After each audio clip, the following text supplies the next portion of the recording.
Thank you very much, Mr. Kant, for joining us. India at 75, and this is, of course, NITI Aayog's strategy report to get there. I will keep it brief, and I'm going to really discuss the sum and substance of the strategy that's being put forward. Growth, and to get to levels of 8% is really what the NITI Aayog outlines. Is there some admission that 8% perhaps, we've been stuck at 7% for the last 25 years, the best we can do at 8%? Are double-digit growth figures and all of that behind us? No, we are looking at 2022. Until then, 8% consistent rate of growth. This would require us to take the investment rate to about 36%. This would require us to take the tax to GDP ratio to about 22%. I think in the short term, looking at 8% and then growing, of course, we are very optimistic that if several sectors, mining, coal, power, petroleum, many of them start firing, then you can even cross the 8% barrier. But we need to look at ups and downs, and then over a long medium-term strategy of about 2022, we thought that 8% would be the right rate for India to grow. And this document really looks at the strategy to achieve that. Okay, Mr. Kant, I do want to point out to one of the things that has been said in the vision document and the strategy, and it says tax to GDP ratio at 22%. To get to that figure, the tax base will have to widen, rates will have to come down. Is it a given that there will be more tax compliance culture? And how are you going to ensure that without really taking the tax man to people's doorsteps? That's the big concern.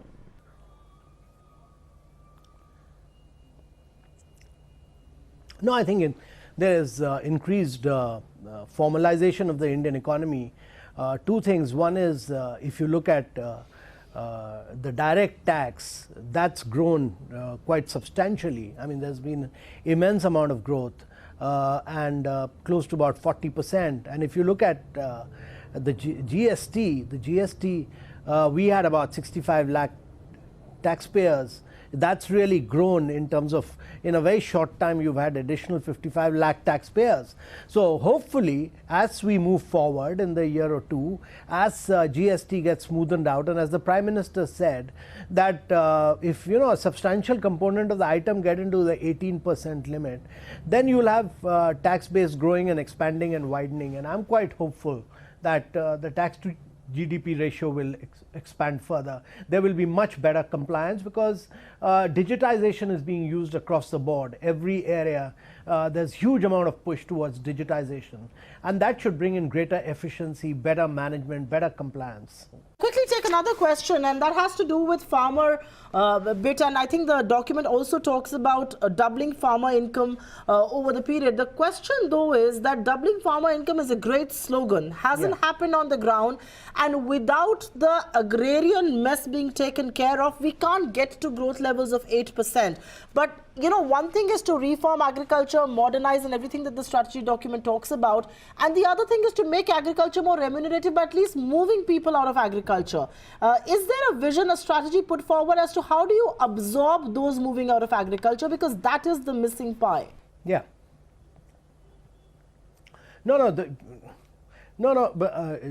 So Priya, you're very right. I think the focus has to shift to productivity increase, focus has to shift to better value addition, focus has to shift to technology, focus has to shift to markets, restructuring of the agriculture markets, focus has to shift of how we can use really technology to make productivity grow, focus has to shift to better land management, land leasing, contract management, all this. That is really the key.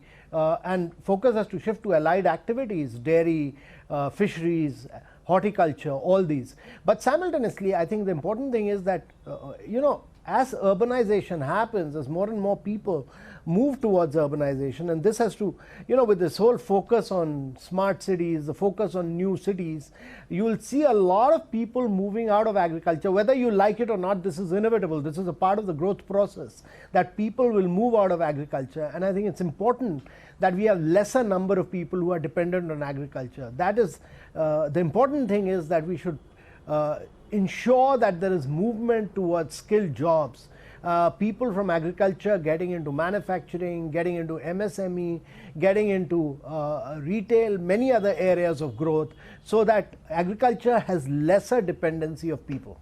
Mr. Kant, while I agree with you that agriculture should have lesser dependency on people, but look at China. What did China do? It absorbed a lot of those people moving out of agriculture in construction. And so do you believe in order to make people move out of agriculture and of course to generate employment and all of that, we need to further incentivize our construction, because your document also talks about housing for all, which of course is a corollary and a related part of construction. Yeah. No, I'm a great believer. I'm a great believer in giving a huge thrust to construction and real estate. I believe that that is a sector where the government needs to put all its energy and ensure. And there is a huge amount of demand, latent demand for housing right now. So we need to give a massive thrust. There are certain blockade areas. We need to open them up so that the pent-up demand for housing moves up in a big way, and we are able to create many more jobs in housing and construction. Okay, fair point. One of the things that I think the strategy document clearly speaks about and focuses on is employment and the labor industry. Mr. Kant, you've been in, you've been an economic policy maker for far too long, and you will realize that both of these things, whether it's 8% growth, whether it's employment generation, these need flexibility around two things, and those are the two things that are extremely politically sensitive to act on, and even this government has not been able to act on that. It's labor as well as land reforms. Do we see an India by 2022 where there can be a decisive action on both fronts?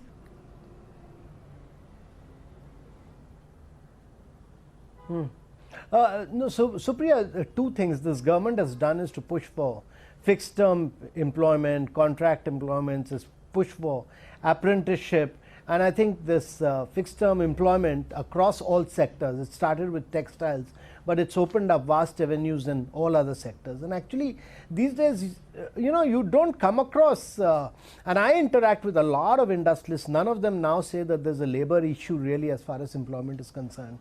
They've found the solution through fixed term employment across sectors. I don't know whether you've come across people who talk about labor unions or labor movement or about not being able to employ people or any such thing.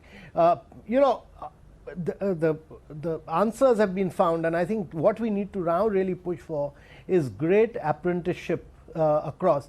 One of the challenges is that skilled people, the Indian industry is still not paying a higher premium on them, and therefore, when you have a far more trained and skilled person, the industry must be willing to pay that incremental amount for that. That's not yet happening, but on the land side, we've ourselves in the NITI Aayog, we'd come out with two different documents, one on land leasing, one on contract. Many states have gone ahead with this land leasing and contract, and I think it's really for the states in a large country like India, which is bigger than 24 countries of Europe, is really for the states to push for more innovative, more revolutionary, more radical measures on land management now. Completely agree with you, but Mr. Kant, I want to talk to you about Indian Railways, and I think that's really the big port of reforms and development. And it's only fair that I ask you on the independent regulator for railways that the strategy document also talks about. How is that going to change things on the ground, and why do you believe that is so warranted? There are so many sectoral regulators, and it's not as if some of those sectors are best governed. Yeah, Vijay. No, it's simply because the railways don't have adequate amount of revenues. They've not raised passenger fares for years. You can't have railways growing and expanding without rise in passenger fares. You will keep cross-subsidizing from commercial, and that's why commercial transportation is moving from railways to, it's a very lopsided movement. It's moved from railways to lorries.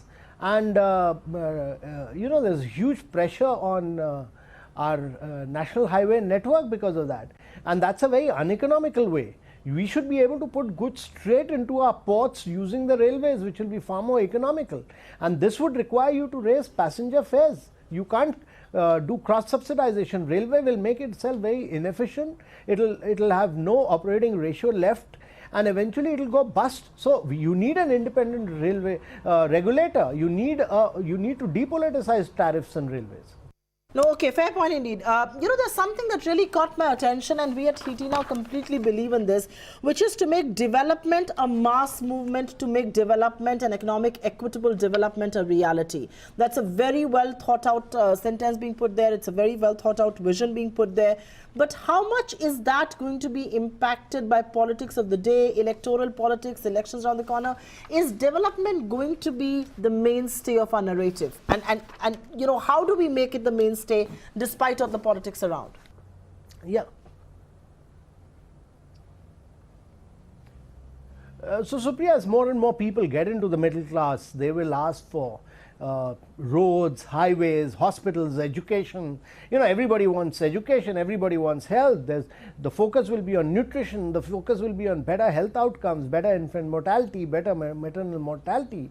And with this ranking system which is presently on of putting out states which are not performing, we've not merely on ease of doing business, but we've done it on health, we've done it on water.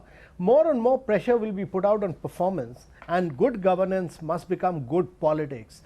We should not be reckless, we should not ask for short-term measures, we should look at a long-term perspective on how India is going to grow, and the agenda for elections must be on development, not on politics alone. Question before I let you go, and this question is actually an offshoot of what you've put in the strategy document, which is governance and institutions. At a time when there is a lot of debate over institutional autonomy and institutional independence, do you believe that's an area of focus for policymakers, politicians across the political spectrum to look at, that institutional autonomy should be preserved? I'm really talking in vein of the CBI, the RBI and all of it. No, there has to be institutional autonomy, but there also has to be institutional accountability. And many of these institutions they don't have to run in wars with the government. The government and institutions have to work together.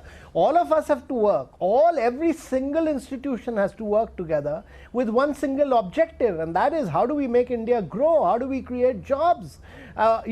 It's nobody's objective that I'm totally independent, I'm therefore non-accountable, and nobody can question me. That is not the way. We all need to work together as a team. You can be independent, you can be autonomous. I have great belief that RBI must be independent and autonomous, but it must work together with the government to achieve the growth objectives and the developmental objectives of India. It must be a great team player as well, and it must be accountable to the people of India.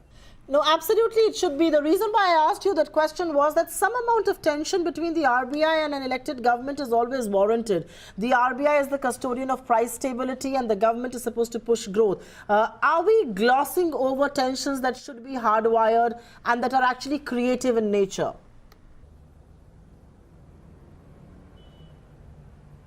Yeah, but many of these issues need to be discussed and debated across the table, and I think that's been, you sit across the table, have a cup of tea and settle these issues and move forward. Because if as professionals and as matured people, we should all have the end objective of India in mind. And I think that's true with, if people start warring in institutions, if people think that they are totally independent and nobody can touch them, I think that's also unwarranted. We are all part of the India team.